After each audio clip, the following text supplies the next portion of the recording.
programação porque queria um povo livre. Queria ver vocês mais livres, decididos pelo perdão, decididos pelo amor. E é interessante que nesse ano da misericórdia nós estamos vivendo, experimentando realmente a misericórdia do Senhor, que quer também que sejamos misericordiosos uns com os outros. Então o Evangelho de Lucas, capítulo 6, versículo 36, vai dizer: sede misericordiosos, como vosso Pai é misericordioso. A palavra misericórdia nós já sabemos de onde vem, daquele amor recede, amor de gratuidade, de fidelidade.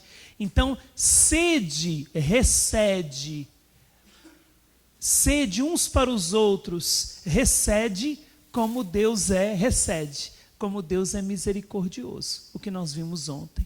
Então, quando nós olhamos para esse quadro aqui do filho pródigo, tudo que esse filho experimentou do pai, ele é chamado agora a fazer a mesma coisa. Tudo que ele experimentou do seu pai, todo transbordamento do amor do seu pai, pode passar. Todo transbordamento do amor que ele recebeu do seu pai, quando nós olhamos para esse quadro, nós vemos, eu dizia ontem, que o filho está iluminado pela luz do pai. Então, agora ele é capaz de ser misericordioso a partir da misericórdia que ele recebeu do pai. Então ele vai ser apenas o reflexo, como a lua que reflete a luz do sol.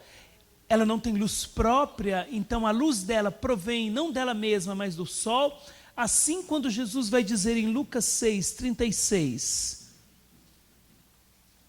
sede misericordiosos como o vosso Pai é misericordioso, Jesus está dizendo: sejam uns para os outros, então, o reflexo daquilo que vocês mesmos têm experimentado de mim, que sou o próprio Deus. Agora, existe uma maneira de sermos misericordiosos. Existe uma maneira de estender a mão para o outro e dar ao outro a possibilidade de reconstruir a sua própria vida. Ser misericordioso é estender a mão para o outro e permitir que o outro me estenda também a sua mão, e eu dou ao outro a possibilidade de dar um novo sentido para a sua vida. Eu dou ao outro a possibilidade de reconstruir a sua vida e a sua história a partir do amor, a partir da misericórdia. Teresinha do Menino Jesus tinha todos os motivos do mundo para viver uma vida amargurada e depressiva. Perdeu a mãe, depois se apoiava no amor da irmã, a irmã também foi para o Carmelo, recebeu, era mimada pelo pai. Teresinha nos inícios era uma criança mimada. O pai, tudo que Teresinha queria, o pai dava. Era uma família rica, a família Martin, lá na França, uma família que tinha boas condições. Quando a gente visita, eu tive a graça, porque a França é um país de muitos santos, então tive a graça de ir na casa de São João Maria Vianney, que eu morava 1h30 da cidade onde ele morou. Uma casa paroquial muito pobre, a cama que o diabo pôs fogo ainda estava lá, e assim por diante. Vocês conhecem um pouquinho a história de São João Maria Vianney, né? Então, chegou um dia para dormir, está o diabo deitado lá na cama dele. Aí, ele não ia brigar com o diabo. O que ele fez?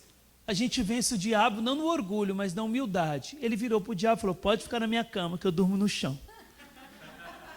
Aí o diabo foi embora, mas pôs fogo na cama dele, a cama pegou fogo. Então está lá a cama que o diabo pôs fogo até hoje. E Teresinha do Menino Jesus, então já não era uma casa tão pobre. Quando a gente visita lá em Lisieux, a gente visita a casa dela, uma casa bonita, de uma família que tinha mais condições financeiras. Só que era uma criança mimada. Assim, em que sentido? Depois, na sua vida, ela soube ordenar as coisas para o amor. Ela soube viver realmente e fez a opção pelo amor. Só que Teresinha do Menino Jesus, tudo que ela queria, o pai dava. E a primeira crise dela começou num Natal, quando o pai disse para ela: Teresinha, aqui estão as bonecas, pode escolher a boneca que você quer. Ela disse: eu quero todas. E ela estava acostumada, o pai dava. O pai falou: não, uma só. E chorou, ela conta isso na História de uma Alma. Chorou, foi para o quarto, ficou depressiva, emburrada. O primeiro não que ela recebeu do pai. E foi bom que ensinou ela a viver como pessoa, que depois no Carmelo, quanto sofrimento, mas quanta opção pelo amor. Voltando um pouco na palestra do perdão, Teresinha, ela esfregava, né? Teresinha entrou no Carmelo, era vontade de Deus, mas ali estava lavando roupa, e tinha uma freira mais idosa. Olha, até essas pessoas assim que não têm muita experiência com Deus, nós temos que olhar para elas como caminho de santidade para nós. Então, Teresinha está ali do lado lavando roupa, né? Não tinha máquina de lavar, era esfregando mesmo naqueles tanques. E a freirinha mais idosa do lado, enquanto Teresinha está lá esfregando, a freira esfregava dela e jogava água na cara da Teresinha. Jogava água na cara de Teresinha, para provocar a Teresinha. Tá vendo? Tem freira que precisa de conversão também.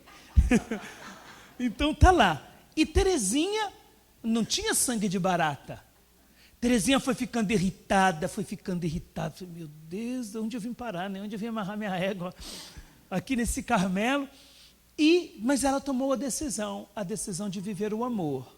Então ela tomou a decisão de passar a tratar bem aquela freira. Ela me trata mal, ela joga água na minha cara, eu tenho vontade também de pegar a cabeça dela e enfiar dentro da água, mas não vou fazer isso. Tomou a decisão pelo amor. E Teresinha levava frutas, cuidava daquela senhorinha, ao ponto que um dia aquela freira disse, assim, nossa, essa freirinha aí, Teresinha, ela gosta tanto de mim, né? Não sabia ela que Teresinha tinha tomado decisões para amá-la, né? Gosta tanto de mim, está vendo? A decisão de Teresinha se tornou para aquela outra irmã amor. A irmã não via Teresinha fazendo esforço, mas a irmã já via como amor. João da Cruz, isso aí também é assim, os santos têm umas loucuras, sabe? Eu acho que para ir para o céu tem que ser meio doidinho mesmo. São João da Cruz, na hora de morrer, eu espero que vocês sigam São João da Cruz. Depois vocês me contam como que foi a experiência. São João da Cruz, na hora de morrer, São João da Cruz pediu para ir para um convento, porque eles tinham várias casas, né, casas dos conventos deles. São João da Cruz pediu, na hora de morrer, já morrendo, me levem para o convento tal. Mas João da Cruz, por que você não fica aqui no meio de nós, morre aqui conosco? Não, me transfere para o convento tal, eu quero morrer no convento tal. Mas por que lá? Porque lá é o convento onde eu sei que nenhum dos monges que estão lá, nenhum deles gostam de mim. É o lugar que ninguém gosta de mim, é lá que eu quero morrer. Mas João da Cruz está ficando doido? Morre aqui, ó, todo mundo te ama. Nós vamos morrer, você vai morrer a gente do seu lado rezando o terço, te entregando para Deus. Não, eu quero ir para aquele convento onde os irmãos não gostam de mim, porque eu quero morrer amando e perdoando. Eu quero morar no meio daqueles que não gostam de mim, porque eu quero dilatar meu coração, aprender mais a amar e perdoar, e morrer perdoando e amando. Vocês também querem ir para um lugar que ninguém gosta de vocês? É coisa de santo, né? Ou seja, foi e morreu lá, nesse convento, amando e perdoando, num lugar onde ninguém gostava dele, onde os monges não gostavam mesmo, nem queriam ele lá, mas é ali que ele quis morrer, para morrer como nosso Senhor Jesus Cristo, amando e perdoando. Pai, perdoa-lhes, porque eles não sabem o que fazem. São João da Cruz. Mas eu não sou São João da Cruz, vamos começar, a gente começa de baixo, né? Vamos subindo as escadas, os degraus da santidade. Mas por que eu estou dizendo tudo isso? Porque João da Cruz, ou Teresinha do Menino Jesus, essas pessoas só puderam amar, ser misericordiosas uns com os outros, porque experimentaram de Deus essa misericórdia. E o Senhor tem uma passagem bíblica, nós vamos pegar essa passagem bíblica do Evangelho de Lucas, que o Senhor nos ensina como, porque nós podemos dizer como ser misericordiosos. Falar da misericórdia, nós já falamos, mas como ser misericordioso? E Jesus vai nos ensinar isso. Vamos lá, Lucas capítulo 10.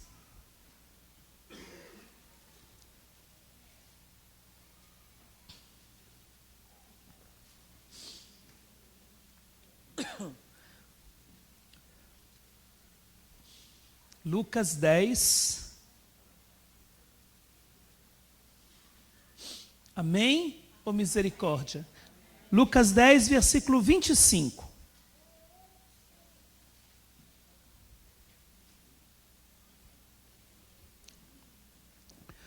Um doutor da lei, posso ler? Um doutor da lei se levantou e, querendo experimentar Jesus, perguntou: Mestre, que devo fazer para herdar a vida eterna?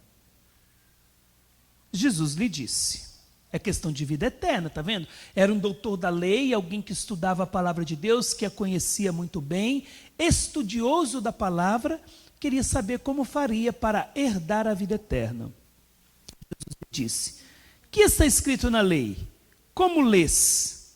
Ele respondeu: amarás o Senhor teu Deus de todo o teu coração, e com toda a tua alma, com toda a tua força e com todo o teu entendimento, e teu próximo como a ti mesmo.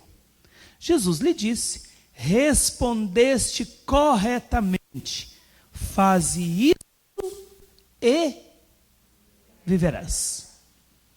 Faze isso e terás a vida eterna. Ame a Deus de todo o coração e ao próximo como a si mesmo, e terás a vida, viverás.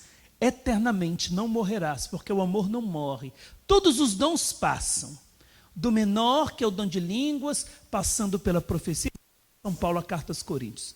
Dom de línguas, sabedoria, profecia, interpretação das línguas, dom de cura, de milagres, dom da fé carismática.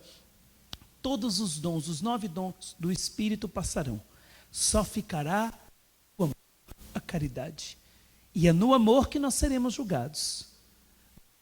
Julgados pelos nossos atos de amor, se amamos ou deixamos de amar. Esse será o nosso julgamento. Então, faze isto e viverás. Ele, porém, querendo justificar-se, dando desculpas, disse a Jesus, versículo 29, E quem é o meu próximo? Porque para os judeus o próximo deveria ser o judeu. Para amar, na mentalidade judaica, o meu próximo é aquele que faz parte da minha cultura, da minha terra. Então, nós deveríamos, na cultura judaica, amar somente nós brasileiros, porque nós somos o mesmo povo. Ou nós católicos, amar só os católicos, porque é o mesmo povo, a mesma cultura. Então, na mentalidade judaica, deveriam amar apenas os judeus, aqueles que servem a Deus. Ele, porém, então, querendo justificar-se, disse a Jesus: e quem é o meu próximo? Jesus retomou. Certo homem descia de Jerusalém para Jericó. Vamos parar por aí para eu dar uma explicação. Na Sagrada Escritura, nós sempre vamos ver uma subida. Ninguém deve descer, sempre subir. Eu subo a Jerusalém, eu subo até o monte para orar. É o lugar da presença de Deus, da glória de Deus, o lugar onde Deus se manifesta. Então o movimento qual é? É de subir. Eu venho do lugar baixo e vou para o lugar alto. Nunca do lugar alto para o lugar baixo. Sempre subindo. Não é lugar físico na Bíblia, é lugar teológico, ou seja, um lugar da presença de Deus. Da mesma forma que o livro do Gênesis. Já repararam que na obra da criação, nós nunca vamos encontrar houve uma manhã e uma tarde, primeiro dia. Não, como é que está escrito lá? Houve uma tarde e uma manhã, primeiro dia. Por quê? Na Bíblia nós sempre, da mesma forma que nós só subimos, nós sempre passamos da noite para a luz, da tarde para o dia, nunca o contrário, nunca da luz para as trevas, sempre das trevas para a luz. Esse é o movimento de Deus. Então o movimento na Sagrada Escritura é um movimento sempre de subir para o lugar da presença de Deus. Só que esse certo homem, ele estava fazendo o movimento contrário. Ele estava descendo de Jerusalém para Jericó. Jerusalém, no hebraico, cidade da paz, o lugar onde Deus habita. o lugar onde Deus se manifesta. Todos os judeus tinham um desejo imenso de ir para Jerusalém, nem que seja uma vez na vida. Por quê? Porque era o lugar onde Deus se manifestava. Ali está o santo, o eterno. Ali ele se manifesta. Ali ele fala, ele escolheu esta cidade para habitar. A cidade de Deus. Então, esse homem que Jesus está contando nessa parábola deve ter ido para Jerusalém para uma das festas. E lá estava na cidade da paz, a cidade protegida por Deus, a cidade que Deus ama, Deus escolhe, a cidade de Sião. A cidade de Sião é o nome espiritual de Jerusalém, a cidade da paz. O Shalom, a cidade do Shalom, ou seja, não é uma paz passageira, mas a paz que é harmonia, totalidade em Deus, reconciliação com Deus. Esse homem estava descendo, fazendo o movimento contrário, indo de Jerusalém, descendo de Jerusalém para Jericó. Jericó, no hebraico, significa a cidade da idolatria, onde as pessoas adoram os astros. Lembra do cego de Jericó, à beira do caminho? Então, a cidade onde as pessoas adoram os astros e não o Deus verdadeiro. Ele estava deixando a cidade do Deus verdadeiro para ir para a cidade da idolatria. O lugar alto na Bíblia é o lugar da presença de Deus, o lugar baixo, por exemplo, Sodoma e Gomorra. Alguém aqui já teve a graça, porque é uma graça, de ir na Terra Santa? Não, ainda não. Not yet, né? Assim que vocês falam em inglês. Eu aprendi o inglês blicano que é not yet. Aqui vocês falam que é not yet, né? Tudo mistura tudo, né? Deve ser assim, não sei. Estou falando português, é mais fácil, né? Ou francês.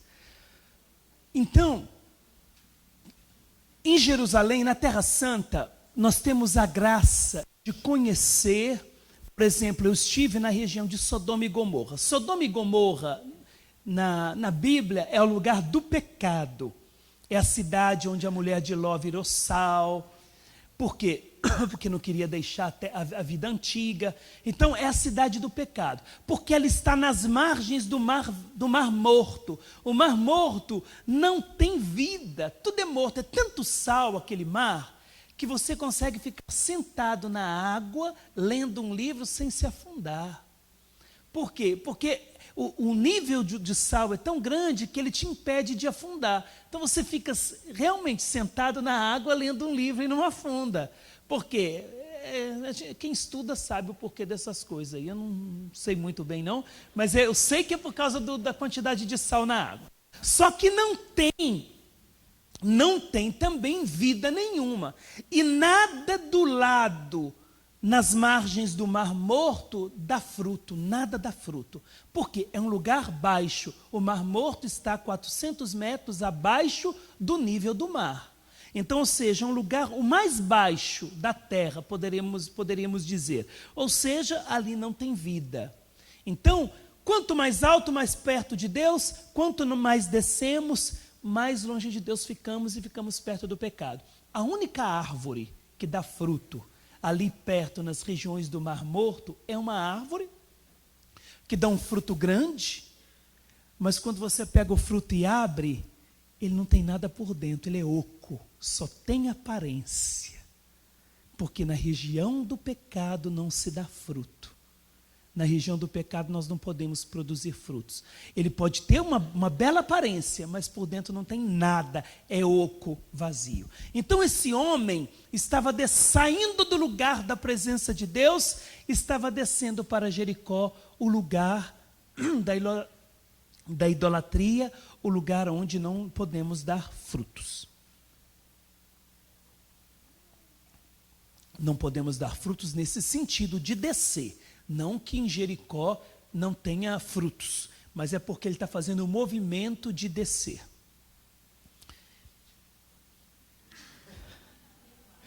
Está ganhando o céu mesmo. Esse tomou a decisão pelo amor, obrigado. Sabe que nesse copo aqui a água fica até mais gostosa, né? Ontem ela não tinha a água não tem gosto, mas agora está com gosto. Vamos lá. Porém, então vamos, olha, certo homem descia de Jerusalém para Jericó e caiu nas mãos de assaltantes. assaltantes. Eu fui buscar no grego, porque como o evangelho foi escrito em grego, o que significa essa palavra caiu na mão? Porque eu tropecei aqui, eu caí. Será que é esse mesmo cair de um tropeção?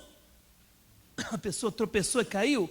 Então eu fui buscar no grego o que significa essa palavra caiu, que está aqui, que esse certo homem caiu nas mãos de assaltantes. Porque nessas estradas de Jerusalém, nessa época bíblica, as pessoas não poderiam viajar sozinhas, elas tinham que viajar em caravanas.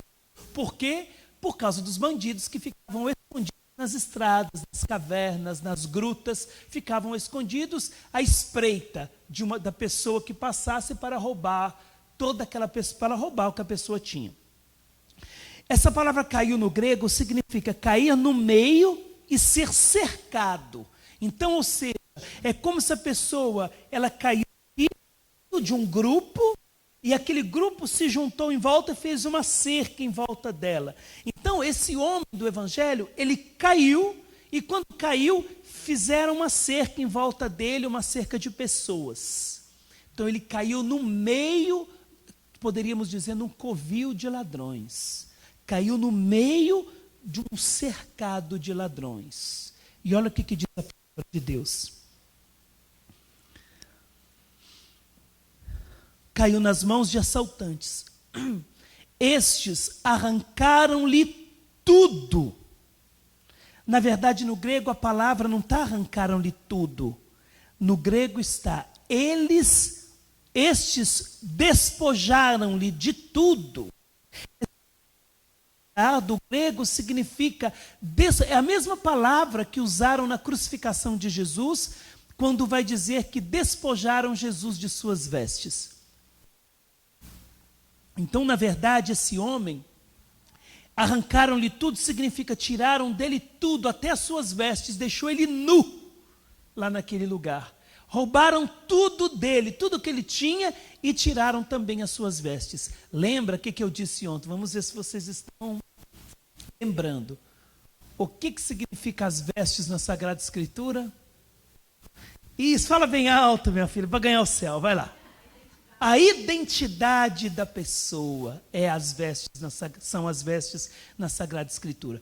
Quando diz que esse homem foi despojado de tudo e até das suas vestes, e roubado até da sua identidade mais profunda.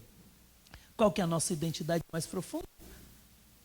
Filho de Deus. Essa é a nossa identidade mais profunda. Somos filhos de Deus. A verdade maior, somos filhos de Deus. As nossas vestes, que é a nossa própria vida, representa então a nossa identidade, somos filhos de Deus. Esse homem do evangelho foi-lhe roubado tudo, não só o bem material, até a identidade de pessoa. Hoje nesse mundo, tantas pessoas que não sabem mais quem elas são, sem identidade. O diabo, usando de pessoas, conseguiu roubar a identidade das pessoas. Hoje é uma confusão, as pessoas não sabem mais quem elas são, não se identificam. Como que é formada a identidade? A identidade é formada por identificação. Então, a nossa identidade ela vai se formando na medida em que nós vamos nos identificando. Na nossa infância, por isso que é muito importante, né? Cadê o psicólogo? Se eu falar alguma coisa errada, você me corrige. Para que uma criança seja firmada no seu caráter, para que uma criança seja firmada na sua personalidade, na sua identidade, ela precisa da presença paterna. O pai, por isso que pai ausente, filhos inseguros. O filho, se o pai ou a mãe não são presentes, os filhos vão crescendo, eles vão formando a sua identidade a partir das pessoas com as quais... Isso. Eu sei que vocês trabalham muito e devem trabalhar, mas o tempo que tiverem, deem para os filhos. Deem para os filhos por quê?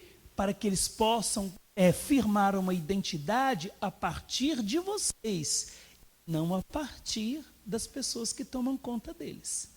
Depois nós não sabemos quais os valores que são dados para formar o caráter, para formar a identidade. Então, a identidade ela vai sendo formada. Falei certo? Psicólogo, certinho? Graças a Deus. Então, a identidade vai sendo formada pela identificação. E é muito importante. Geralmente, a maioria das crianças são inseguras, ou adultos inseguros, não uma presença paterna. Mas, padre, e aqueles que os pais morreram? Geralmente, Deus põe um tio, um avô, que se torna o quê? Ou um irmão mais velho, que se torna modelo. Então, a identidade se firma, a pessoa cresce bem, porque se identificou com uma presença masculina na casa, etc. Vou falar uma coisa bem baixinho, porque esse país aqui tudo pode, né? Até as pessoas, maioria, e a gente atende muita gente, jovens com tendências homossexuais, ou com comportamentos desordenados na afetividade e na sexualidade, muitas vezes, não é porque nasceram daquele jeito, não. Muitas vezes é o quê? Porque não tiveram a presença masculina em casa para formar a própria identidade, para identificar. Quantas crianças que foram criadas no meio de 10 irmãs, só havia mulher na sua casa. Infelizmente, não teve uma pessoa para se identificar. Mas eu não vou entrar nessa área. Só para dizer que a nossa identidade ela é muito importante, porque ela vem do alto, é Deus que nos dá. E esse homem do Evangelho foi roubada até a sua identidade. Ele não sabia mais quem ele era. As suas vestes foram roubadas. A sua identidade foi roubada. Ele já não sabia mais quem ele era. Então ficou jogado no meio do caminho. Olha o que diz a palavra. Estes arrancaram-lhe tudo, espancaram-no. Além de roubar a sua identidade, ele foi espancado e foram-se embora, deixando-o quase morto. Deixando-o meio morto. Esse homem já não tinha mais vida. Olha, roubado, espancado e meio morto. 3 coisas. Roubado, espancado e meio morto. Para quem conhece a palavra de Deus, em João 10, Evangelho de São João, capítulo 10, Jesus vai dizer, acho que é 10:10, Jesus vai dizer que o diabo veio para roubar, matar e destruir. 3 coisas. Esse homem, aconteceram 3 coisas com ele. Ele foi roubado, espancado e o deixaram meio morto. O diabo veio para roubar, matar e levar à perdição. Foi o que aconteceu com esse homem no meio do caminho. E ali ficou. Por acaso, um sacerdote estava passando por aquele caminho, o padre do estava passando. Quando viu o homem lá caído, acho que a gente podia fazer esse teatrinho, né? Não, Sebastião, não. Já peguei ele muito. Não, pode ficar aí. Ah, ele quer? Tá bom, tá ótimo. Mas você vai ficar deitado aqui no chão? Tem pastoral do teatro? Então fica deitado aqui. Fica aqui deitado. Oh, glória. Oh, que beleza. Vamos aplaudir o Sebastião.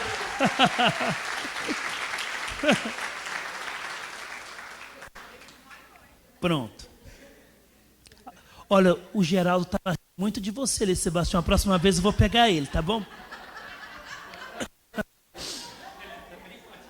Ele faz parte do teatro? Ah, é bom saber, hein? Ó, então, passou o sacerdote, diz a palavra de Deus. O sacerdote passou, deixa eu ler aqui como que está dizendo, ó. Por acaso um sacerdote estava passando por aquele caminho. Quando viu o homem, seguiu adiante pelo outro lado. Estou vindo aqui.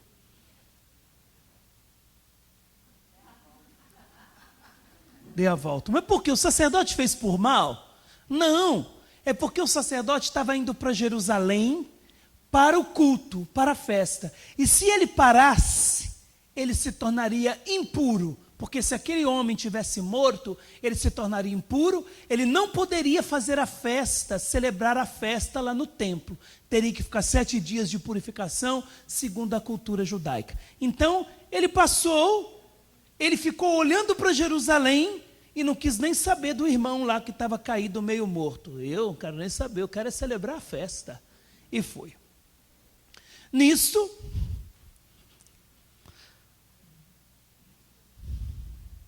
o mesmo aconteceu com o levita. Vem, Geraldo, você é o levita agora. Não faz parte do teatro, é? Agora eu quero ver, hein? Vamos lá. O mesmo aconteceu com o levita. Chegou ao lugar, viu o homem, presta bem atenção que a palavra de Deus diz, hein? Viu o homem e seguiu adiante pelo outro lado. Vai, sua vez agora. Tá copiando, hein? Pode ser mais. Viu o homem e passou adiante. Tá bom. Olha o que diz a palavra de Deus. Mas um samaritano que estava viajando chegou perto dele, viu e moveu-se de compaixão. Quem vai ser o samaritano? Isso.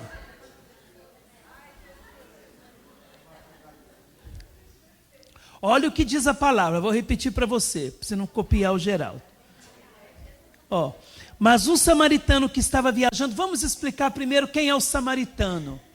O samaritano, ele vivia numa região da Samaria, por isso que ele era chamado de samaritano, preste bem atenção. Os samaritanos eram odiados pelos judeus, apesar de serem judeus. Por quê?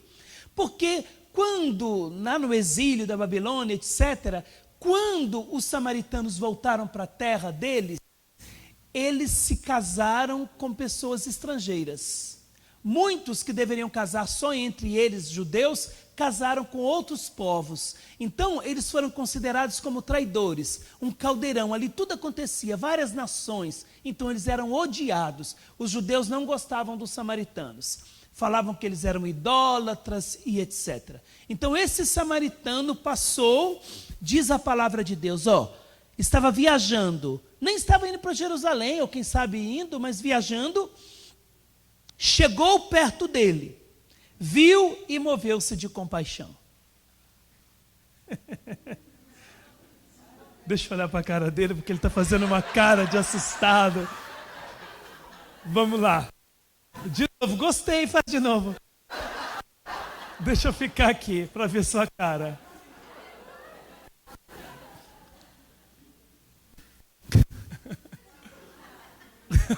Fez bem. Vamos aplaudir o samaritano. Obrigado. O Sebastião continua aqui. Fica aí, Sebastião. Continua. O samaritano, que era odiado, como eu disse, o samaritano veio, se aproximou, viu e encheu-se de compaixão. Essa palavra compaixão é a mesma que nós usamos. Lembra do filho pródigo? O pai, quando viu de longe, encheu-se de compaixão. Encheu-se de amor, recede. Encheu-se de amor, de misericórdia. Encheu-se de amor de entranhas por aquele homem. Viu, se aproximou e se encheu de compaixão. Viu que esse irmão não poderia ficar dessa maneira. Olha o que diz a palavra de Deus. Está cansado? Não, né, Sebastião? Não, tá bom? Tá bom. Tá deitado, né? Não dorme não, hein? Aproximou-se, olha o que diz a palavra de Deus. Aproximou-se dele. Olha o que é interessante a palavra de Deus, olha. Mas um samaritano que estava viajando chegou perto dele, viu e moveu-se de compaixão. Ele já viu, aproximou, ficou aqui, olha, diz assim, chegou perto dele, então está aqui perto, viu e moveu-se de compaixão. Aproximou-se dele, é redundante isso, não é? Se ele já está perto dele, por que agora ele se aproximou? O que significa isso? Olha, ele veio e ficou perto dele. Agora está dizendo, aproximou-se, não tem como mais me aproximar mais dele, eu já estou aqui perto dele. Esse aproximar-se significa ele se colocou no lugar dele. Ele se colocou no lugar desse homem que foi roubado, que foi espancado e foi deixado meio morto. Aproximou-se dele e tratou-lhe as feridas, derramando nelas óleo e vinho. O óleo para aliviar a sua dor e o vinho para cicatrizá-las. Para nós o óleo é símbolo do Espírito Santo e o vinho é o símbolo do sangue de Cristo. Então, tratou o samaritano, além de ficar perto dele, se colocou no lugar dele, derramou óleo para aliviar a sua dor, ao mesmo tempo lavar a sujeira das feridas, e derramou vinho para cicatrizar, arder, tirar as bactérias, limpar aquela ferida. Foi o que ele fez. Por que o samaritano fez isso? Ele se colocou no lugar daquele que pode curar as nossas feridas. Pega comigo rapidinho aí, para você ver que o gesto do samaritano foi para cumprir o que Jeremias diz no capítulo 30, 17. Tá bom, Sebastião, pode levantar. Quer ajuda? Ó, tá jovem. Pega aí rapidinho, Jeremias 30, 17. Só voltar umas páginas atrás aí. Eu já achei, ó. O que que diz a sua Bíblia?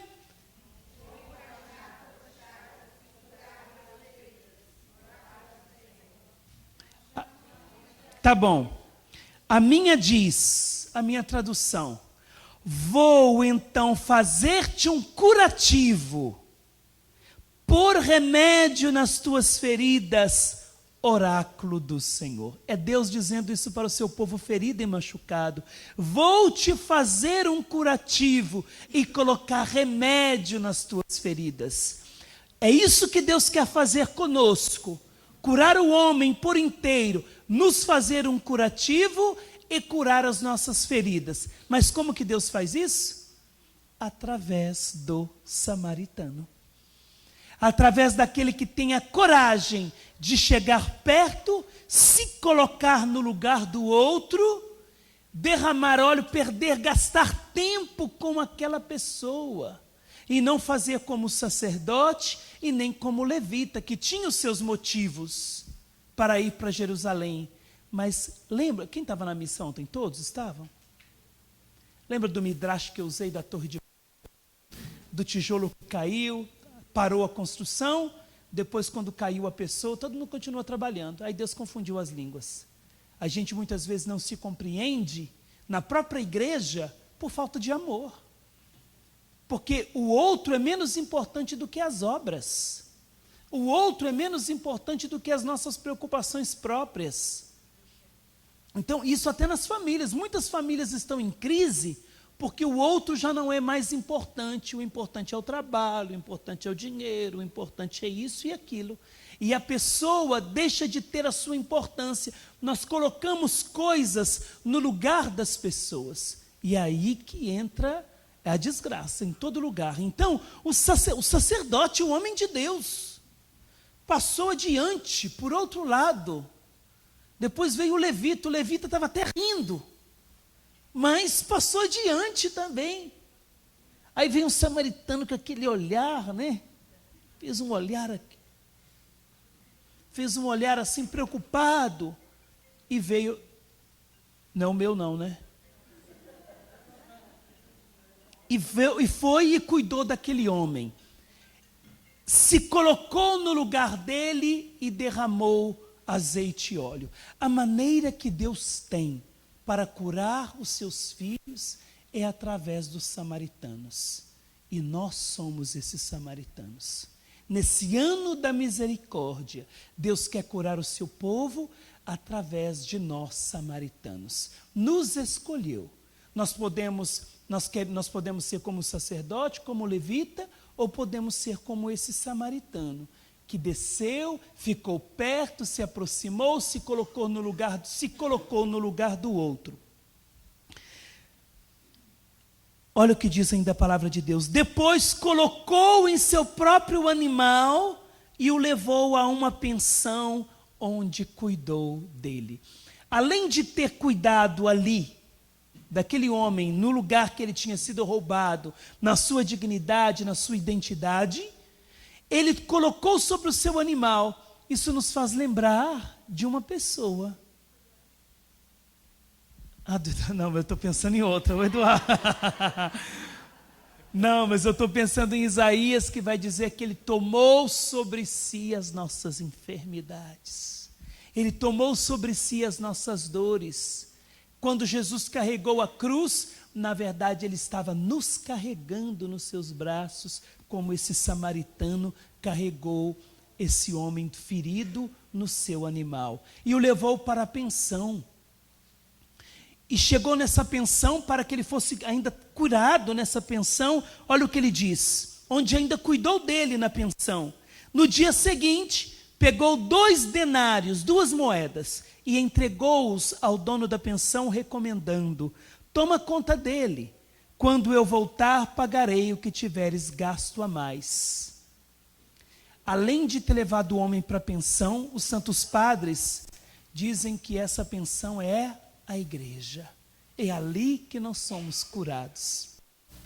Jesus, como samaritano, nos pega, nos leva, cuida de nós, nos leva para a pensão que é a igreja, e diz para aqueles que trabalham na pensão: cuide dele. Deu 2 moedas. Santo Agostinho vai falar que essas 2 moedas têm um simbolismo. Uma é a palavra e outra é a Eucaristia. Então deu as 2 moedas para o dono da pensão e diz: cuida dele. E quando eu voltar no fim dos tempos, eu te darei aquilo que você gastou a mais. Então vale a pena gastar o nosso tempo com o outro. Vale a pena dar de nós mesmos para o outro, porque o que nós gastarmos a mais, quando ele voltar, ele nos dará em dobro, nos pagará. Vale a pena. Então nós somos chamados nesse ano da misericórdia a sermos como este samaritano, ir ao encontro daquele que está caído, derramar sobre ele óleo e vinho, aliviar a sua dor, limpar a ferida com vinho, dar o vinho como elemento para cicatrizar a ferida, colocá-lo sobre nós mesmos, sobre o nosso animal, levá-lo até a pensão que é a igreja, porque é ali que ele vai ser alimentado com os 2 denários, a palavra e a Eucaristia, gastar o nosso tempo e dizer aquilo que, ter no coração, aquilo que eu gastei a mais, ele me dará quando ele vier na sua vinda gloriosa, na sua parousia. E aquilo que nós não conseguimos fazer, por que o samaritano deixou aquele homem na hospedaria? Porque o que ele poderia fazer, ele fez. Agora não competia mais a ele, compete à igreja de dar o restante da cura. Então a nossa missão, qual é? É pegar quem está caído, que foi roubada a sua dignidade, a sua identidade de filho de Deus. E nós vamos dar para a pessoa competente. Está aqui, padre. Agora cabe ao Senhor dar os 2 denários, a Eucaristia e a palavra. Alimenta esse homem. E Jesus, quando vier na sua glória, vai te dar aquilo que você gastou a mais, ele vai te reembolsar. Mas a missão da igreja qual é? É cuidar na pensão. A pensão é a igreja. Agora a nossa missão, a sua missão, é pegar quem está caído e levar até esta pensão. E Jesus termina dizendo assim. Jesus perguntou: na tua opinião, qual dos 3 foi o próximo do homem que caiu nas mãos do assaltante? Ele respondeu: aquele que usou de misericórdia. Aquele que usou de compaixão, de amor recebe, de amor, de misericórdia para com ele. Então Jesus lhe disse, o que está na sua Bíblia? Versículo 37. Vai e faça a mesma coisa. É uma ordem. Hoje Jesus dizendo para vocês aqui: vá e faça a mesma coisa. aquele que está caído no meio do caminho, pegue-o, derrame azeite, derrame o vinho, coloque sobre o seu animal e leve até a hospedaria, onde a igreja vai cuidar dele, e você dê os 2 denários, aquilo que for preciso, e aquilo que gastares a mais, diga para o dono da pensão, aquele que trabalha lá, o que gastares a mais, o Senhor vai te dar quando passar de novo por essa hospedaria, quando Ele vier na sua glória. Então, vale a pena gastar a nossa vida com o outro, dar de nós mesmos, como fez esse samaritano. E essa ordem de Jesus, vai e faz o mesmo, nos faz lembrar de João, do Evangelho de São João, do episódio do lava-pés. Evangelho de João, capítulo 13. O episódio do lava-pés. O que Jesus disse para eles? Se eu, vosso mestre, Senhor, vos lavei os pés, vós deveis fazer o mesmo. Jesus é o samaritano que nos tomou sobre si e nos levou até a hospedaria, nos deu uma igreja para que nela pudéssemos ser tratados com a palavra e com a Eucaristia. Só que o Papa Francisco, nesse ano da misericórdia, ele vai falar uma coisa muito interessante. Olha o que o Papa diz. Todo mundo leu essa bula da proclamação do ano da misericórdia? Se não leu, ainda dá tempo, antes que o ano da misericórdia acabe. Está vendo? É tão fininho, a gente lê tanta coisa, minha gente. Lê tanto jornal, tanta revista, tanta besteira por aí. E o que tem que ser lido a gente não lê. Vai lá na internet e tira, não precisa nem pagar. E o Papa vai dizer no número 15 assim: na misericórdia vultus, o rosto da misericórdia. É meu vivo desejo que o povo cristão reflita durante o jubileu, durante esse ano, que vai até a festa do Cristo Rei, dia 20 de novembro, sobre as obras de misericórdia corporal e espiritual.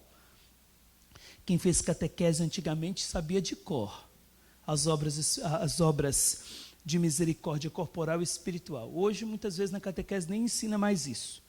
Será uma maneira de acordar a nossa consciência. Acordar a nossa consciência. O Papa Francisco vai dizer, o Papa Francisco ele fala a nossa linguagem, é muito fácil compreender o Papa.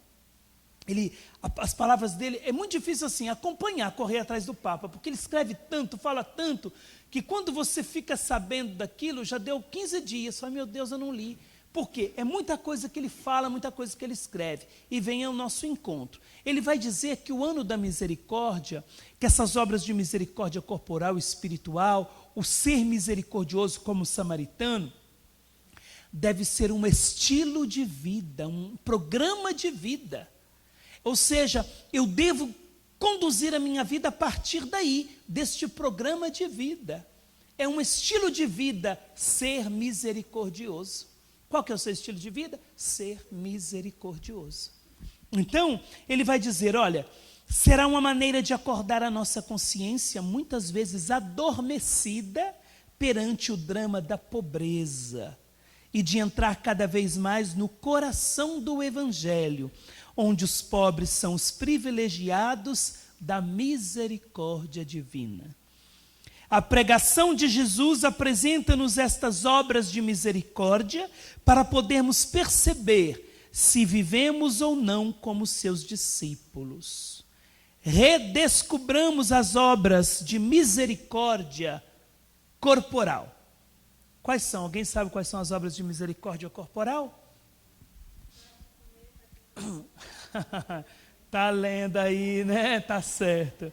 Vamos lá. Dar de comer aos famintos, dar de beber aos sedentos, vestir os nus, acolher os peregrinos, dar assistência aos enfermos, visitar os presos e enterrar os mortos.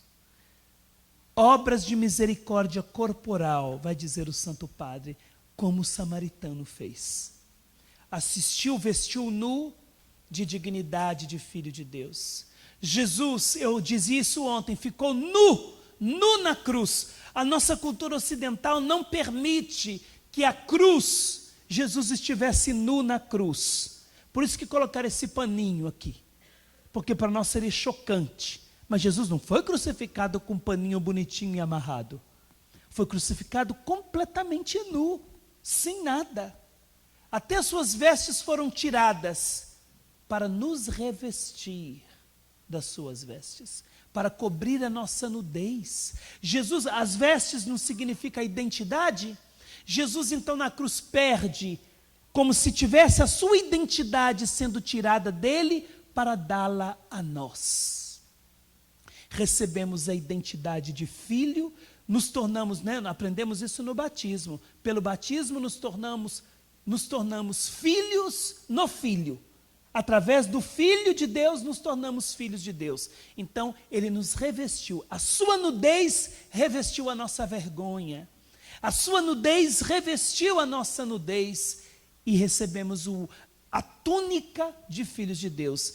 E as obras de misericórdia, uma delas é essa, revestir os nus, dar de comer aos famintos, dar de beber aos sedentos, enterrar os mortos.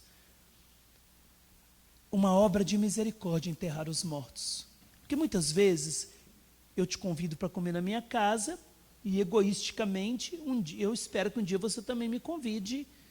Eu te convido para comer na minha e espero que você um dia me convide para comer lá na sua casa.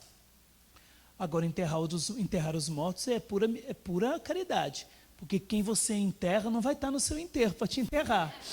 Na verdade, então, não tem isso. A gente brinca, a minha mãe é um exemplo disso. Ela vai em todo enterro que ela puder. O meu irmão até brinca, fala assim, às vezes me liga, olha, a mãe brigou essa semana. Ah, é? Brigou com quem? Lá no enterro. Fala, não acredito nisso. Mas, tirando uma com a cara dela, né? Dizendo que ela brigou com aquele que carrega a coroa, sabe? Que vai na frente do enterro, porque era ela que queria carregar a coroa e ele não queria deixar. Para dizer que ela vai em vários enterros de gente que ela conhece ou que ela ouviu falar. Uma obra de misericórdia. Enterrar os mortos. O templo do Espírito Santo que deve ser enterrado, consolar a família, dar de beber aos sedentos. Então, essas obras, nós não podemos esquecer isso. As obras de misericórdia nos santificam e santificam os outros, é testemunho de Jesus Cristo. Só que nós podemos fazer como o sacerdote e o levita, passar, dar uma olhadinha de lado, não está acontecendo nada, não estou nem vendo. Nós temos isso, não estou nem vendo, finge que não está vendo. Quantas vezes, deixa eu confessar meu pecado público, vocês me dão uma penitência pública. Em São Paulo, às vezes a gente é tão solicitado, você para no farol e já tem gente batendo no seu ouvido, pedindo um dinheiro, pedindo alguma coisa. Então, quantas vezes, por fraqueza humana, eu paro no farol e finge que não estou nem vendo. Eu sei que está vindo gente, mas finge que não estou vendo, eu estou olhando para frente, aí dá uma olhadinha para o lado. Pecado. Me acuso por minha culpa, minha tão grande culpa. Pecado que a gente se confessa, claro, pedindo perdão para Deus. Mas por que muitas vezes a gente finge que não está vendo? O sacerdote tinha outras coisas para fazer. O levita passou ainda até rindo, estava zombando do Sebastião aqui, passou rindo. Mas o samaritano parou. Então essas obras de misericórdia são muito importantes. Ainda mais vocês que moram aqui e que muitas vezes só tem vocês para contar mesmo uns com os outros. E às vezes o tempo nem permite que um possa contar com o outro. Às vezes a pessoa se sente sozinha num país estrangeiro, abandonado, só tem o marido, os filhos, mais ninguém. A família longe no Brasil, o carinho, a ternura, o companheirismo, a gente sente essa falta. Então, como que a gente vence isso? Sendo misericordiosos, sendo caridosos, sair um pouco mais de si, pensar no outro, ajudar as pessoas que estão em grande sofrimento. E o Santo Padre continua, olha, e não esqueçamos as obras de misericórdia espiritual, que é aconselhar os indecisos. Mas eu não vou aconselhar, por exemplo, tem gente, sabe nós aprendemos na renovação, né? Estamos orando. Estou orando, Senhor, vou pedir uma palavra para Deus. Então o Senhor me dá uma palavra. Tá, Deus falou comigo. Agora, muitas vezes a gente nem reza, já pega a Bíblia, o que Deus tem para fazer, o que Deus tem para falar comigo hoje? Aí lê lá, não entende nada. Deixa eu ver, então nesse dia eu amanheci com a vontade de me matar, vou tirar minha vida, a vida está sem sentido, não tem mais o que fazer. Eu pego a Bíblia, o que Deus fala? Aí cai lá na passagem de Judas, o que tens a fazer, faça logo. O que tens a fazer, faça logo. Tá bom, Deus está mandando, eu vou me matar. Está vendo? Então não funciona assim. Então, aconselhar os indecisos não é aconselhar a partir de mim mesmo, é a partir do alto. A pessoa vem, padre, eu estou com muita vontade, a minha vida não tem sentido, eu já preparei até a corda, está lá em casa amarrada e eu vou me pendurar lá. Tá bom, então eu para me livrar da pessoa, deixa eu pegar uma palavra de Deus aqui para você, eu pego essa de Judas. O Senhor diz, o que tens a fazer, faça logo. A pessoa vai correndo para a corda e se enforca. Não, eu vou aconselhar a partir da minha experiência com Deus, a partir da minha experiência com o Espírito Santo. E não tenha vergonha de dizer, meu irmão, eu vou rezar com você um pouco, mas eu não tenho condições de te aconselhar, então eu vou te levar para uma pessoa que tenha condições de te aconselhar. Aí leva para uma pessoa competente, um padre, uma pessoa, mais um ancião na fé. Eu levo para quê? Para a pessoa ser ajudada. Não é se livrar da pessoa. Nós católicos temos um grande pecado e nós vamos responder diante de Deus por isso. Aquela mania de consolar a pessoa só com tapinha nas costas. Não, irmão, coragem, tudo vai dar certo. Isso aí os pagãos fazem. A pessoa vem contar um problema, irmão, mas aguenta firme, coragem, tá? Para se livrar da pessoa, vai embora, vai. Tem muita coisa para fazer? Não! É a hora de quê? Irmão, então eu vou rezar por você. Eu não posso fazer nada por você, eu não sei nem o que te falar. Mas eu conheço uma pessoa que pode. E rezo com o irmão. Deus pode. Mas muitas vezes nós católicos não fazemos, sabe por quê?